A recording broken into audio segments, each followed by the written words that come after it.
Il y a un grand enseignement dans cette prière que saint François composa vers la fin de sa vie et qui depuis 8 siècles n'a jamais cessé de résonner, le cantique de Frère Soleil ou des créatures. Il ne l'a pas composé dans un moment de joie, de bien-être, mais au contraire, au milieu des difficultés. François est alors presque aveugle et il ressent dans son âme le poids d'une solitude qu'il n'avait jamais éprouvée auparavant. Le monde n'a pas changé depuis le début de sa prédication. Il y a toujours ceux qui se laissent déchirer par les querelles et de plus, il sent les pas de la mort se rapprocher. Ce pourrait être le moment de la désillusion, de cette déception extrême et de la perception de son propre échec. Mais dans ce moment de tristesse, d'obscurité,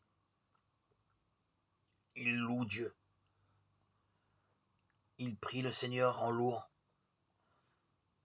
Il loue Dieu pour tous les dons de la création et aussi pour la mort qu'il appelle avec courage, sœur, la sœur mort. Ces exemples des saints, des chrétiens aussi, de Jésus qui loue Dieu dans les moments difficiles, nous ouvrent les portes d'un chemin très large vers le Seigneur et nous purifie toujours. La louange purifie toujours.